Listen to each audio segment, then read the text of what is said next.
Phone call తో మీ బంగారాన్ని విడిపించి ప్రెజెంట్ మార్కెట్ రేట్ కే కొని బ్యాలెన్స్ అమౌంట్ ని క్యాష్ గా లేకపోతే సమానమైన బంగారాన్ని మీకిస్తుంది అక్షయ గోల్డ్ హబ్.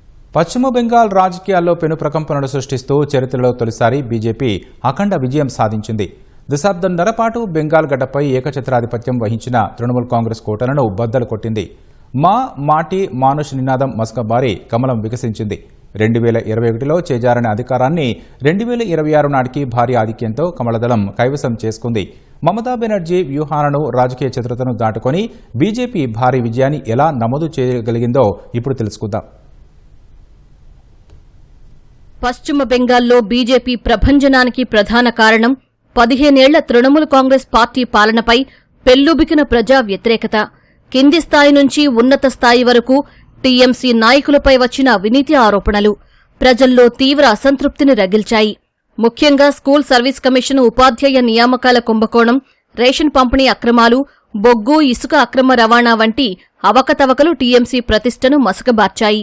మంత్రులు, కీలక నేతల ఇళ్లల్లో గుట్టలు గుట్టలుగా దొరికిన నోట్ల కట్టల దృశ్యాలు బెంగాల్ మధ్యతరగతి విద్యావంతులైన ఓటర్ల మనసుల్లో టీఎంసీపై తీవ్ర వ్యతిరేకతను నాటాయి. మమతా బెనర్జీ సర్కార్, ఆ పార్టీ నాయకులపై ప్రజల్లో వ్యక్తమైన వ్యతిరేకతను తమ వైపు తిప్పుకోవడంలో బీజేపీ 100% సఫలమైంది.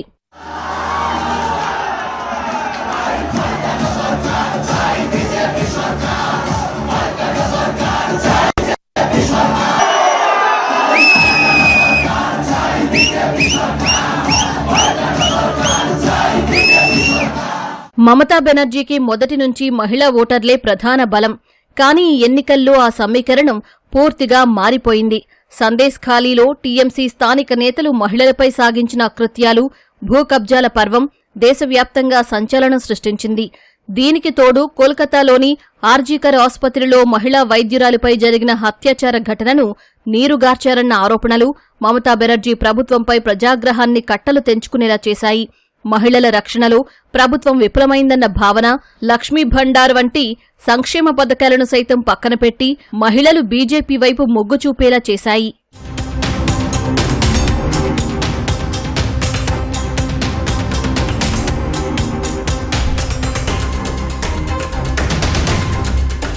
రాజకీయంగా బీజేపీకి లాభించిన మరో కీలక అంశం హిందూ ఓటు బ్యాంకు ఏకీకరణ. టీఎంసీ మైనారిటీ బుజ్జగింపు రాజకీయాలు చేస్తోందని బీజేపీ చేసిన ప్రచారం క్షేత్రస్థాయిలో బలంగా చొచ్చుకుపోయింది. టీఎంసీ ప్రభుత్వం వ్యతిరేకించినప్పటికీ బంగ్లాదేశ్, పాకిస్తాన్, ఆఫ్ఘనిస్తాన్ నుంచి వచ్చిన ముస్లిమేతరకు కేంద్ర ప్రభుత్వం పౌరసత్వ సవరణ చట్టాన్ని అమలు చేయడం బీజేపీ గెలుపులో కీలక మలుపుగా మారింది. భారత్ బంగ్లాదేశ్ సరిహద్దు జిల్లాల్లో ముఖ్యంగా నదియా, ఉత్తర 24 పరగణాలు, దక్షిణ 24 పరగణాల జిల్లాల్లో గణనీయంగా ఉన్న మతువా సామాజిక వర్గం, శరణార్థులు బీజేపీకి అండగా నిలిచారు. పౌరసత్వంపై దశాబ్దాల వారి కలను నెరవేర్చడం బీజేపీకి భారీ ఓటు బ్యాంకును బదిలీ చేసింది. ఓటరు జాబితా ప్రత్యేక సమగ్ర సవరణ, సర్ను పక్కాగా అమలు చేసి నకిలీ ఓట్లు తొలగించడం కూడా కమల దళానికే కలిసొచ్చింది. రికార్డు స్థాయిలో 92.47% నమోదైన ఓట్లు మార్పునకు సంకేతంగా నిలిచాయి. బెంగాల్ను దశాబ్దాల పాటు ఏలిన వామపక్షాలు, కాంగ్రెస్ పార్టీలు ఈ ఎన్నికల్లో పెద్దగా ప్రభావం చూపకపోవడం పరోక్షంగా బీజేపీకి లాభించింది. టీఎంసీని గద్దె దించడమే లక్ష్యంగా పెట్టుకున్న ప్రభుత్వ వ్యతిరేక ఓటరు లెఫ్ట్ కాంగ్రెస్ కూటమికి ఓటు వేయలేదు. ఫలితంగా ప్రతిపక్ష ఓటు ఎక్కడా చీలిపోలేదు. టీఎంసీని ఓడించగల ఏకైక ప్రత్యామ్నాయం బీజేపీ మాత్రమేనని భావించిన ప్రజలు నేరుగా ఆ పార్టీకే మద్దతిచ్చారు. బీజేపీ డబుల్ ఇంజన్ సర్కారు నినాదం కూడా పశ్చిమ బెంగాల్ ప్రజలను ఆకట్టుకుంది. కేంద్రంలో, రాష్ట్రంలో ఒకే పార్టీ ప్రభుత్వం ఉంటే అభివృద్ధి పరుగులు పెడుతుందన్న కమలనాథుల ప్రచారం ఓటర్ల మనసుల్లో బలంగా నాటుకుంది. బీజేపీ పాలిత రాష్ట్రాల్లో అభివృద్ధిని పశ్చిమ బెంగాల్తో పోల్చి చూసుకోవాలని పదే పదే ప్రధాని నరేంద్ర మోదీ ప్రచారం చేయడం కలిసొచ్చింది.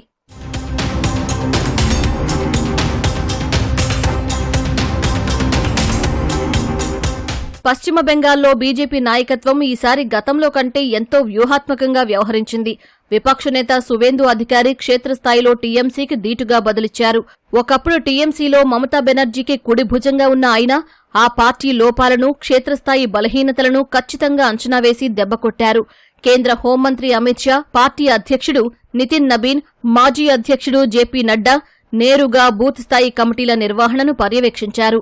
బీజేపీ గెలుపు బాధ్యతలను ప్రధాని మోదీ తన భుజాలపై వేసుకుని విస్తృత ప్రచారం చేశారు. మమతా బెనర్జీ లక్ష్యంగా మోదీ చేసిన భావోద్వేగ ప్రసంగాలు కాషాయ క్యాడర్లో ఉత్సాహాన్ని రెట్టింపు చేశాయి. మొత్తం మీద ప్రజా వ్యతిరేకతను పసిగట్టడంలో టీఎంసీ విఫలమైంది.